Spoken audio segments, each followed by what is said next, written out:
Hello दोस्तों, खुशामदीद BCC knowledge hub में। और आज जो मैं सब्जेक्ट लेके आया हूँ उसका नाम है गज़ल। और ये गज़ल है शाद अज़ीमाबादी साहब की, और गज़ल का टाइटल है तमन्नाओं में उलझाया गया हूँ।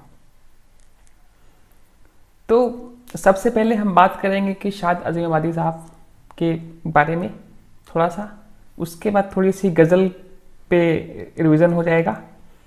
देन उसके बाद हम आएंगे मेन सब्जेक्ट पे, यानी कि गज़ल की इस शायरी पे। ठीक है, तो सबसे पहले देखते हैं कि शाद साहब हैं कौन। जानने के लिए सबसे पहले हम इसको पढ़ देते हैं, उसके बाद थोड़ा सा उसको हम शार्ट में बात कर लेंगे। जैसा कि आपकी बुक में लिखा है कि अली मोहम्मद शाद के वालिद सैयद अब्बास मिर्ज़ा इलाहाबाद के रहने वाले थे। वो 14-15 साल की उम्र में अज़ीमाबाद यानी कि पटना में चले गए, जहाँ शाद अज़ीमाबादी पैदा हुए। तालीम घर ही पर हुई, जिसका सिलसिला 4 साल की उम्र से शुरू हो गया था। अरबी फ़ारसी की तालीम हासिल करने के बाद कुछ अरसे तक शाद ने अंग्रेज़ी भी पढ़ी। अपनी ज़ाती लियाकत और असातिज़ा की तरबियत से उर्दू, फ़ारसी और अरबी ज़बानों नेज़ मजहबी उलूम और फ़न शेर में भी महारत हासिल की। इनका शुमार दौर जदीद के अहल इल्म शोरा में होता है। इनकी इल्मी खिदमात के एतराफ़ में हुकूमत ने 1891 ईस्वी में उन्हें खान बहादुर का खिताब दिया। शाद ने नस्र व नज़्म दोनों में कई तसन्नीफ यादगार छोड़ी हैं। शाद की गज़लों का दीवान उनकी वफ़ात के बाद नग़्मे इल्हाम के नाम से शाये हुआ। बाद में इनकी खुद नोश्त शाद की कहानी, शाद की ज़बानी और मुताद्दिद मजमूए भी मंजर आम पर आए। शाद ने गज़ल के अलावा मसनवी, क़सीदा, मरसिया और दूसरी असनाफ़ सुखन में भी तबे आज़माई की, लेकिन इनकी शोहरत का बाइस इनकी गज़लें हैं। शाद का कलाम सादगी और घिलावट, तरन्नुम व शीरीनी, कैफ व सुरूर और ताजगी व तासीर के बाइस लाइके तवज्जा है। ज़बान की सफाई और सादगी शाद की शायरी का ख़ास वस्फ़ है। तो देखिए, ये आपकी किताब में लिखा हुआ है, और फिर से थोड़ा समझते हैं कि शाद साहब के बारे में क्या लिखा हुआ है। पहली चीज़ कि शाद साहब जो है, उनका जो पूरा नाम था वो था अली मोहम्मद शाद, यानी कि जो घर में इनका नाम रखा गया वो है अली मोहम्मद शाद। और इनके वालिद का नाम था अब्बास मिर्ज़ा, सैयद अब्बास मिर्ज़ा। ये रहने वाले थे इलाहाबाद के, यानी कि इलाहाबाद जो यूपी में है। फिर ये इनके जो वालिद साहब हैं अब्बास मिर्ज़ा साहब, वो 14 या 15 साल की उम्र में अज़ीमाबाद यानी कि पटना चले गए। पटना का पहले नाम था अज़ीमाबाद, ठीक है, अभी इसका नाम पटना है। तो ये अज़ीमाबाद चले गए, और अज़ीमाबाद में ही शाद अज़ीमाबादी साहब की पैदाइश हुई। ठीक है, यानी कि वो अज़ीमाबाद में पैदा हुए और वहीं रहे, इसलिए इनको शाद अज़ीमाबादी कहते हैं। और आपका तखल्लुस जो है शाद है। आपकी जो पढ़ाई है वो घर से शुरू हुई, और ये स्टार्टिंग जो टाइम बताया जा रहा है वो 4 साल की उम्र से। ठीक है, और आपने अरबी, उर्दू, फारसी और भी जो इल्मी मजहबी उलूम थे उस पर भी काफ़ी महारत हासिल की। और आपका जो मेन महारत उसके बाद इन सब से निकल के है वो है फ़न शेर, यानी बहुत ही उम्दा क्लास की उन्होंने शायरियाँ पेश की। ठीक है, और इनकी जो तसनीफ़ है वो नस्र और नज़म दोनों में है, लेकिन जो गज़ल में इन्होंने रुतबा पाया वो किसी और सनफ़ में नहीं पाया। ठीक है, अगर नस्र की बात करेंगे तो खुद नोश्ती का जो एक मजमुआ है, शाद की कहानी, शाद की ज़बानी, वो बहुत ही मतलब कि वो रहे, मकबूल रहे। और जो गज़लों का एक दीवान है जो आपकी मौत के बाद, वफ़ात के बाद मंजर आम पे आया, उसका नाम है नग़्मे इल्हाम। ठीक है, इसके अलावा भी और भी शायरियाँ इन्होंने दूसरी जो असनाफ़ सुखन है उस पर भी की, मसलन मसनवी, कसीदा, मरसिया। लेकिन जो रुतबा, जो मकाम और जो मकबूलियत उन्होंने गज़ल में पाई वो किसी और चीज़ में नहीं पाई। ठीक है, तो ये चीज़ है शाद साहब के बारे में। अब चलते हैं, क्योंकि ये गज़ल है तो गज़ल के बारे में हमने ऑलरेडी हमारा, अगर कवायद का लेक्चर नंबर 12 देखेंगे, जो 12वां लेक्चर हमने दिया था, आप उसको जाके फिर से देख सकते हैं प्ले लिस्ट में जाके और देख सकते हैं हमने गज़ल के बारे में क्या बताया। उसका मैं एक पहला जो मेन चीज़ थी उसको हमने लिया है यहाँ पे, वो देख लीजिए कि उसमें सबसे ख़ास बात क्या है कि जो गज़ल के लुग़वी माने वो औरतों से या औरतों की बातें करने से है। ठीक है, तो ये गज़ल का मानी है जो अरबी जो लफ्ज़ है उससे आया है, यानी कि अरबी ज़बान से ये गज़लें उर्दू शायरी में शामिल हुई। ठीक है, इसकी ख़ास बात जो यहाँ पे लिखा हुआ है वो ये है कि गज़ल उर्दू की सबसे मकबूल सनफ़ है जिसका हर शेर एक इकाई की हैसियत रखता है। अब इसके बारे में हमने बहुत ठीक से बताया था कि एक इकाई की हैसियत रखने का क्या मतलब है। ठीक है, और गज़ल के ये कुछ जो है ज़रूरी और गैर ज़रूरी चीज़ें हैं, जैसे मतला बहुत इंपॉर्टेंट चीज़ है, काफ़िया इंपॉर्टेंट चीज़ है, मक्ता, वज़न और बहर ये इंपॉर्टेंट चीज़ है। और इसके हुस्न को और बढ़ाने के लिए कभी कभी हुस्न मतला भी यूज़ कर लिया जाता है, जो कि अनकॉमन है, ज़्यादा यूज़ नहीं होता है। और जो रदीफ का इस्तेमाल है इसके हुस्न को और बढ़ा देता है। ये भी अनकॉमन तो नहीं कहेंगे लेकिन ज़रूरी नहीं है शायरी में, गज़ल की शायरी में रदीफ का इस्तेमाल ज़रूरी तो नहीं है, लेकिन जब रदीफ का इस्तेमाल होता है तो हुस्न बढ़ जाता है। और बहुत सारी गज़लें हैं जिसमें अच्छा खासा रदीफ का इस्तेमाल हुआ है। ठीक है, तो ये हुस्न मतला और जो रदीफ है वो गज़ल में ज़रूरी नहीं है कि उनका इस्तेमाल हो, लेकिन जब ये इस्तेमाल होते हैं तो गज़ल में हुस्न आ जाता है। तो अब देखते हैं हम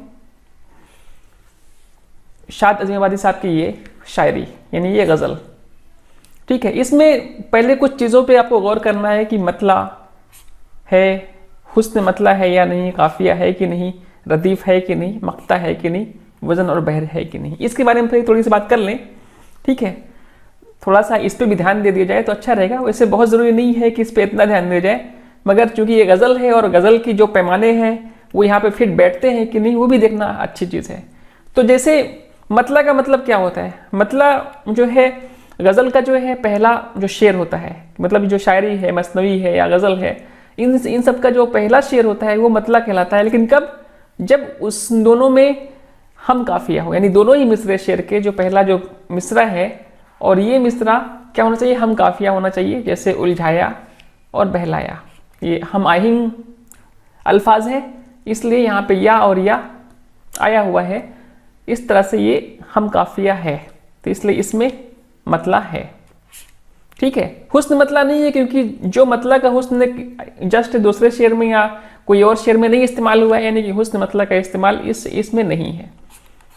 ठीक है, काफिया के बारे में बता दिया कि जब पहले मिसरे में है और बाकी जो मिसरे के जो है बाकी शेर के दूसरे मिसरे में है, आया, लाया, मनवाया, लाया। ठीक है, यानी कि काफिया का इस्तेमाल हुआ है। रदीफ का इस्तेमाल हुआ है कि नहीं वो भी देख लेते हैं। तो देखिए, गया हूँ, गया हूँ, गया हूँ, ये जो अल्फाज हैं वो दोहराए गए हैं बार बार। ठीक है, इसलिए यहाँ पे रदीफ का इस्तेमाल हुआ है। मक्ता यानी कि मक्ता वो जब वो गज़ल के आखिरी हिस्से में जब शायर अपना तखल्लुस पेश करता है तो उसको मक्ता कहते हैं। तो देखिए यहाँ पे कुजा में और कुजा ए शाद दुनिया, तो यहाँ पे शाद उन्होंने इस्तेमाल अपना तखल्लुस यहाँ पे इस्तेमाल किया है, यानी कि यहाँ पे मक्ता है। बहरे और वज़न की बात करेंगे तो ये पूरी शायर जो है में वज़न और बहरे एक ही है, तो ये चीज़ भी यहाँ पे है। ठीक है, यानी अगर ये जो मेन जो जुज़ है, मेन जो इसके इंपॉर्टेंट अज्जा हैं, अगर इनको आप देखेंगे तो उसमें हुस्न मतला के अलावा बाकी चीज़ें मिलती हैं। तो अब आते हैं मेन जो आपकी गज़ल है शाद अज़ीमाबादी साहब की, उस पे। और अभी आपने जो है शेरी फ़न का पूरा इसमें नक्शा देखा कि मतला भी है, काफिया भी है, रदीफ भी है, मक्ता भी है, और इसके अंदर वज़न और बहर की यकसानियत है। ठीक है, देखिए अब हम ये जो गज़ल है इसका जो मीनिंग है समझाने से पहले आपको एक चीज़ दिमाग में रखनी है, और वो क्या है कि ये जो पूरी गज़ल है इसमें आपको दो चीज़ें दिमाग में रखनी है। पहली चीज़ है दुनिया, और दूसरी चीज़ है आखिरत। आखिरत में जन्नत, यानी कि जो दुनिया की नेमतें हैं और जो जन्नत की नेमतें हैं, उसके बारे में एक्चुअली ये जो गज़ल है उसके बारे में बताया गया है। ठीक है, तो फिर चलते हैं और देखते हैं कि शाद अज़ीम इमादी साहब ने क्या कहा है। तो सबसे पहले लेते हैं मतला का शेर। मतला के शेर में शाद अज़ीम इमादी साहब कहते हैं कि तमन्नाओं में उलझाया गया हूँ, खिलौने दे के बहलाया गया हूँ। अब ये जो तमन्नाओं में उलझाया गया हूँ, खिलौने दे के बहलाया गया हूँ, ठीक है, ये कहने का क्या मतलब है इसका, इस चीज़ को समझना होगा।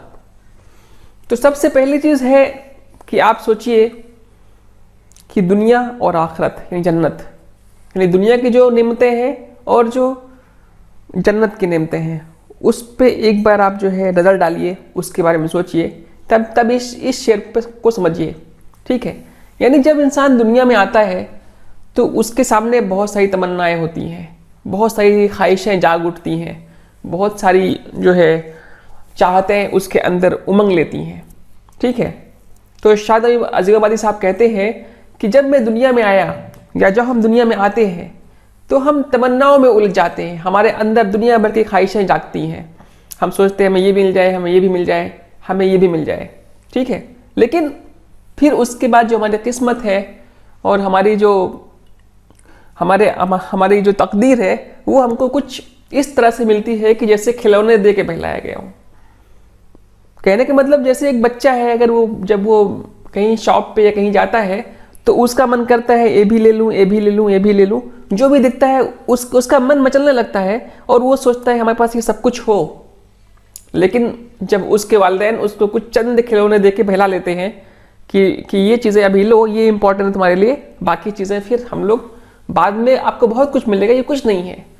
तो इसी तरह से जब दुनिया की नेमतें और उनकी चाहतें, उनकी तमन्नाएं, उनकी ख्वाहिशें जब इंसान के दिलो दिमाग पे जागती हैं और इंसान सोचता है हम ये भी कर लें, वो भी कर लें, हम ये बन जाएं और हम ऐसे हो जाएं, मतलब जिसकी भी बड़ाई देखता है तो वो बड़ाई अपने अंदर पाना चाहता है।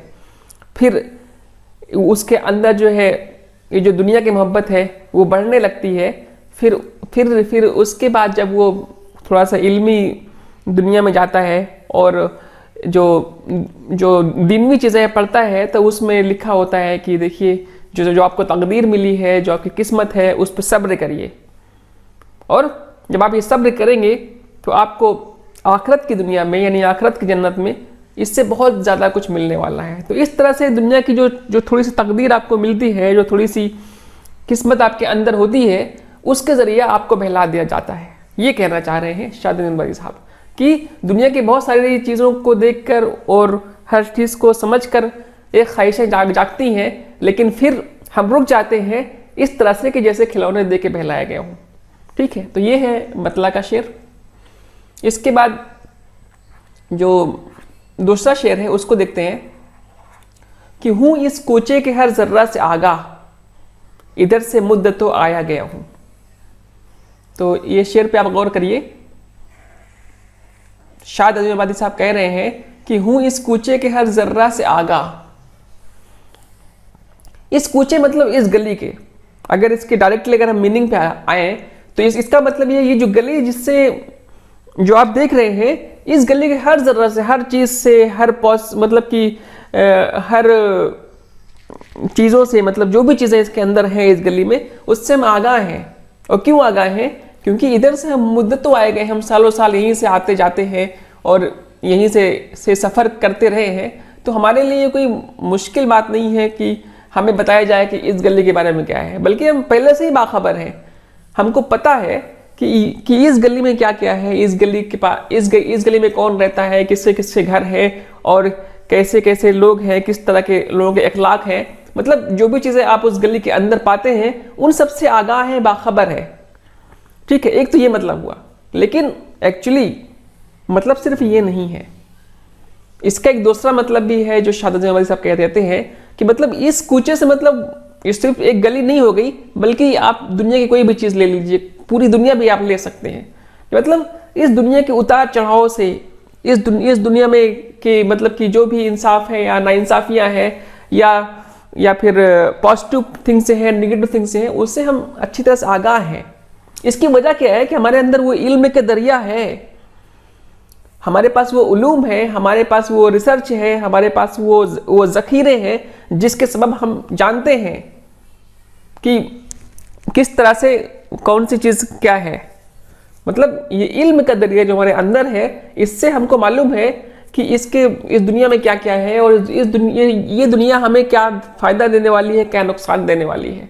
तो यानी कि इधर से मुद्दतों आया गए हूँ, मतलब हमने इसके ऊपर रिसर्च किया है, हमारे बाप दादा जो है आए हैं और उनकी लिटरेचर से है, उनकी बुक से है, और इसके अलावा हमारा खुद का एक जो रिसर्च है हमने भी गौर किया है। तो सालों साल हम गौर करते आ रहे हैं, तो हम इसकी जो है हर जर्रे से आगाह है, हम इसके पॉजिटिव थिंग से, निगेटिव थिंग से हम आगाह हैं। ये शाद अजीम साहब के यहाँ पे कहना चाहते हैं। आइए तीसरा शेर देखते हैं। तीसरे शेर में शाद अजीम अली साहब कहते हैं कि दिले मस्तर से पूछे रौनके बस, मैं खुद आया नहीं लाया गया हूँ। दिले मस्तर का मतलब होता है उदास दिल, परेशान हाल दिल। मस्तर का मतलब उदास परेशान हाल, यानी दिले मस्तर यानी कि परेशान हाल दिल से पूछे रौनके बस। मतलब ये जो कहने का मतलब, अगर किसी महफिल में किसी को लाया जाए और वो आदमी किसी चीज़ से परेशान है, किसी गम में मुब्तला है, फिर वो जो दुनिया, वो मतलब कि बज़्म की जो रौनक है उसको कुछ असर नहीं देने वाली, उसको लुत्फ़ अंदोज़ नहीं कर सकती, उसको मुसर्रत में मुब्तला नहीं कर सकती। क्यों? क्योंकि वो ऑलरेडी जो है बहुत ही ज़्यादा उदास है, परेशान हाल है। और वो क्यों परेशान हाल है, इसकी कुछ वजह होगी। तो जैसे शाद अज़ीम आबादी साहब जैसे अगर ऊपर के शेर से इसको जोड़े, तो इसका मतलब ये है कि दुनिया की जो रौनक है उनको पसंद नहीं आ रही है, क्योंकि उनके अंदर जो है आखिरत की जो जन्नत है उसकी तरफ नज़र है। जब वो उस रौनक के बारे में सोचते हैं तो दुनिया की रौनक उन पे असर अंदाज नहीं होती, बल्कि वो ये सोचने लगते हैं कि हमने कोई गुनाह तो नहीं कर लिया, कहीं इस बज़्म की रौनक ने हमको गुमराह तो नहीं कर लिया, तो हम इससे दूर रहें और इस पे हम जो है मुतमईन ना हो जाएं, इस पे हम पुरसुकून ना हो जाएं। ये दुनिया सब कुछ नहीं है। तो दिले मस्तर से पूछे रौनके बस, मैं खुद आया नहीं लाया गया हूँ। मतलब मैं यहाँ पे खुद नहीं आया हूँ, मैं एक एग्ज़ाम के तहत एक जो है इम्तिहान के लिए मैं यहाँ पे ज़रूर लाया गया हूँ, लेकिन मैं अपनी मर्ज़ी से नहीं आया हूँ। ठीक है, तो मुझे ये जो दुनिया की रौनक है, ये जो दुनिया की महफिलें हैं, वो हमको रास नहीं आने वाली। हम उदास हैं, हम परेशान हाल हैं कि हम किस तरह से इस दुनिया की जो मुसीबतें हैं, जो दुनिया के इम्तिहान है, उससे बच जाएं। ठीक है, अब चौथा शेर देखते हैं। न था मैं मोतक़िद एजाज मैं का, बड़ी मुश्किल से मनवाया गया हूँ। गौर कीजिए इस शेर में, ये शेर भी जो है मजाजी अशार जो शेर होता है, जो मजाजी मानी में लिया जाता है, वो यहाँ पे इस्तेमाल हुआ है कि न था मैं मोतक़िद एजाज मैं का, बड़ी मुश्किल से मनवाया गया हूँ। मोतक़िद मतलब मैं किसी चीज़ का अक़ीदतमंद नहीं था, मेरे अंदर वो चाहत नहीं थी। एजाज का मतलब होता है अवार्ड्स, मान लीजिए कि मुझे इस तरह की चीज़ों से नवाजा जाए, एजाज किया जाए। किसका? मैं का मतलब शराब। तो मैं शराब का अक़ीदतमंद नहीं था, मैं इस एजाज को पसंद नहीं करता था कि मुझको जो है शराब दी जाए और मुझे शराब पिलाई जाए, पर बड़ी मुश्किल से मनवाया गया हूँ। और फिर जो है लोगों के इसरार से, बार बार कहने से, और दुनिया की जो एक रस्म रवाज है उसकी वजह से मैं मान गया हूँ। ठीक है, उसकी वजह से मैंने ये शराब तो एक्सेप्ट कर ली है, मैंने इसको कबूल कर लिया है, लेकिन एक्चुअली मैं इसका अक़ीदतमंद हुई ही नहीं, मुझे ये पसंद है ही नहीं। तो ये तो एक हो गया डायरेक्ट मीनिंग, अगर आप शराब से इसको समझते हैं तो। लेकिन यहाँ पे जो शाद अज़ीम आबादी साहब कहना चाहते हैं कुछ और, वो कुछ और क्या है कि जो दुनिया की जो नेमतें हैं, ये जो दुनिया के अवार्ड से हैं या जो भी चीज़ें हमको मौसर है या हमको जो मिली हुई है, हम उससे ख्वाहिशमंद है ही नहीं एक्चुअली। हमारी जो ख्वाहिश है, हमारी उमंग है, हमारी जो सोच है वो कहीं और की सोच है। हम जन्नत के बारे में सोचते हैं।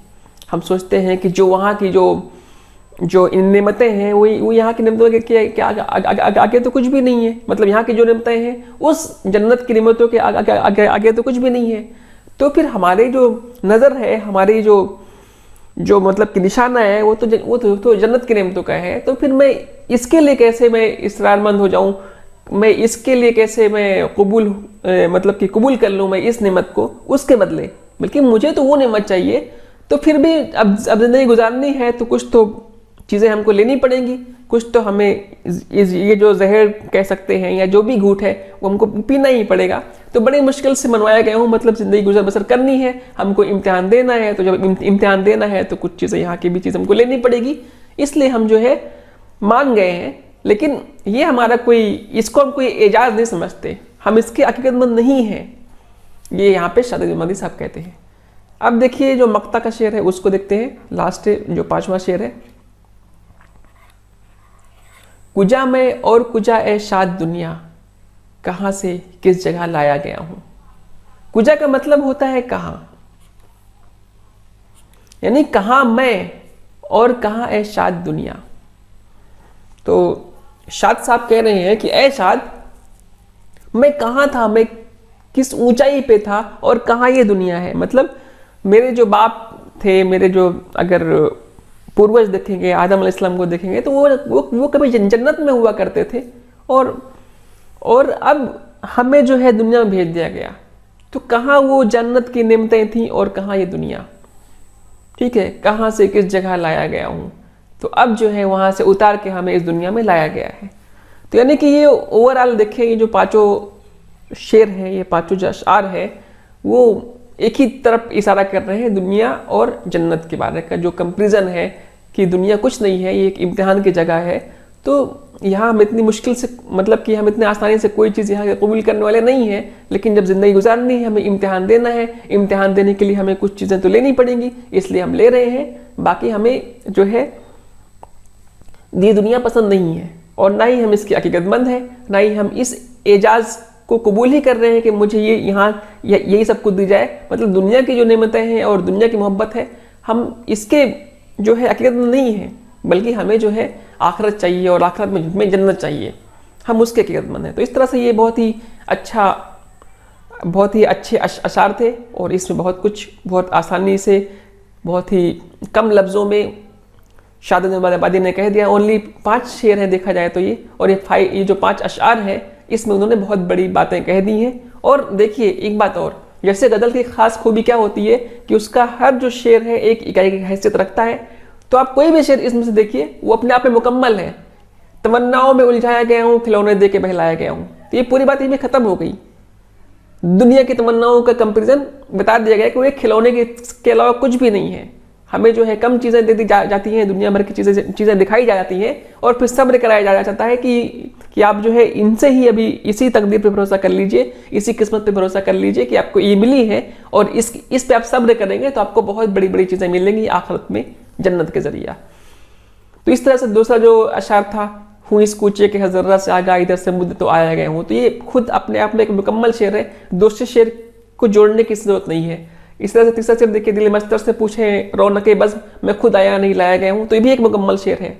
उसको भी दूसरे शेर की जरूरत नहीं पड़ रही है कि उसका जो मानी है उसको बताने के लिए हम दूसरे शेर का जो है मतलब सहारा लें, इसकी जरूरत नहीं है। इस तरह से जो चौथा है, 5वां है, उसको भी देखेंगे तो हर शेर अपने आप में एक मुकम्मल शेर है और इस तरह से उसको दूसरे शेर की जरूरत नहीं है कि उसको जोड़ के इसको समझा जाए, बल्कि हर शेर अपनी बात एक ही शेर के जो 2 मिसरे हैं उसमें कंप्लीट कर दे रहा है। ठीक है, यही गज़ल की खूबी होती है और बाकायदा बखूबी शाद आबादी साहब ने इसको यहाँ पे इस्तेमाल किया है। ठीक है, तो अब जो अगली क्लास है उसमें हम बात करेंगे अव्वल शब व बज़्म के रौनक, शमा भी थी परवाना भी। ये भी एक गज़ल है और इसके जो शायर हैं उनका नाम है आरज़ू लखनवी। हम इस पे बात करेंगे, लेकिन इससे पहले आप एक चीज़ नोट करिए कि अगर आपको पिछली जो भी हमने गज़ल आपको सुनाई शाद अजमल साहब की। अगर उसमें कुछ आपको समझ में नहीं आया है तो मुझे कमेंट बॉक्स में लिखिए, हम उसकी रिप्लाई ज़रूर करेंगे। ठीक है, तो अब लेते हैं आपसे अलविदा, अल्लाह हाफिज़।